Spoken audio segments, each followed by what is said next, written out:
Welcome to the Reader Path, a channel that turns books into steps forward. Have you ever had this feeling? You see your friends talking about stocks and investing, and there's this little voice in your head that says, I really should start doing this. But then, almost immediately, another voice chimes in, but what if I pick the wrong thing? What if I buy at the wrong time? So you wait. You wait for the right moment to get in. And you wait, and somehow 3 years go by and you still haven't bought anything.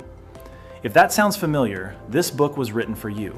It's called Just Keep Buying by Nick Maggiulli. Nick is a data scientist and investment expert. What makes this book different is simple. He doesn't rely on gut feelings or guru advice. He uses data, real numbers, and he uses them to challenge a lot of things we think we already know about money. Today I pulled the 4 most valuable ideas from this book. Let's go through them together. Key 1. Saving your way to rich is a lie. Let me start with a question. Have you ever seen a headline like this? Skip your daily latte and save $1 million in 40 years. It sounds logical, right? Cut the small stuff, let compound interest do its thing, and boom, you're rich. But the author says flat out, this is one of the biggest lies in personal finance. Here's the data. The bottom 40% of US earners barely cover their basic living costs after tax. There's almost nothing left to cut. Telling these people to spend less on coffee isn't helpful advice, it's just noise. And here's something else he points out, a phenomenon called the substitution effect. Skip the coffee today, and you'll probably spend that money somewhere else without even realizing it. Humans find an exit for suppressed spending, it's just how we're wired. So what actually works? The author's answer? Increase your income, then put that extra money into assets that make more money. And his advice isn't flashy, it's actually quite traditional. Do your job well, build real skills, learn how to communicate, build a network. Sounds boring? Maybe, but the data backs it up. Self-made millionaires took an average of 32 years to build their wealth. The average age to start a successful business? 40. Because by then they have 2 things younger people don't, money and experience. The bottom line, cutting expenses has a ceiling. Earning more doesn't.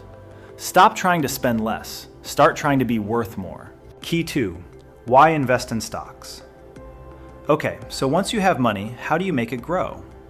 The author looks at all kinds of income-generating assets. Stocks, bonds, real estate, businesses, royalties. He analyzes the whole landscape.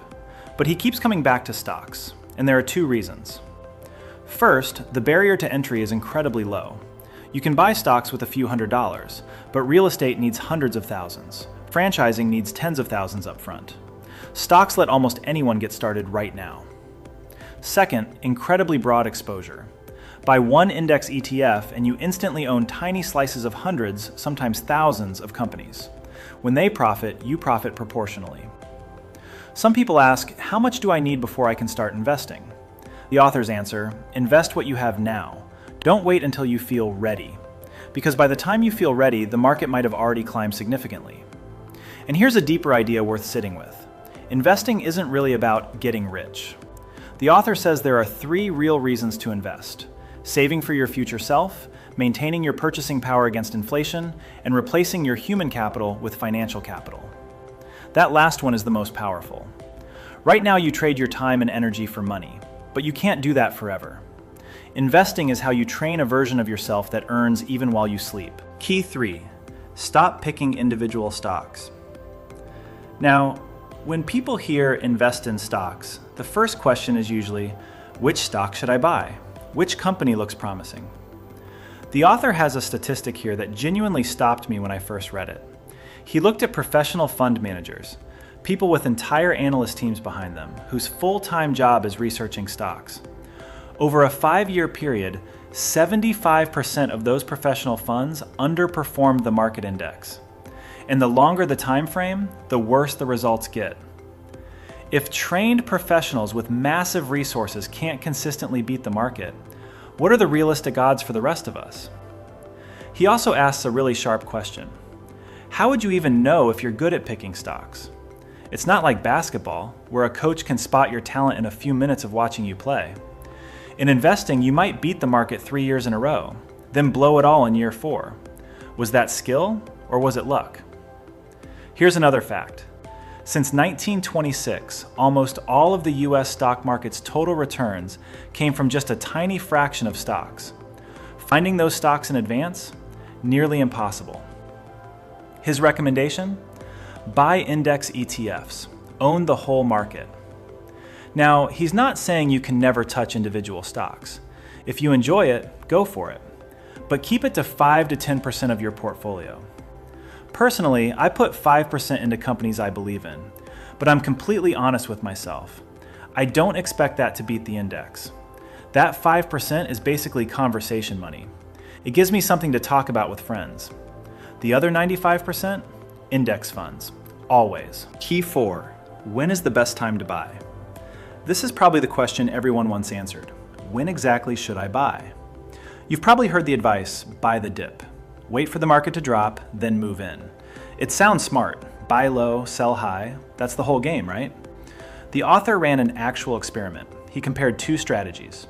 Strategy 1, invest a fixed amount every single month, no matter what the market is doing. Dollar cost averaging.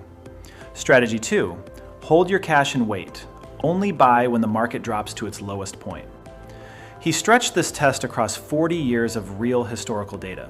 And the result? Dollar cost averaging won. The reason is simple. While you're sitting on the sidelines waiting for a dip, the market keeps climbing. You miss that growth. And the cost of missing that upside is usually greater than whatever you'd save by buying at the bottom. And honestly, nobody knows when the bottom actually is. Not you, not me, not the experts, nobody.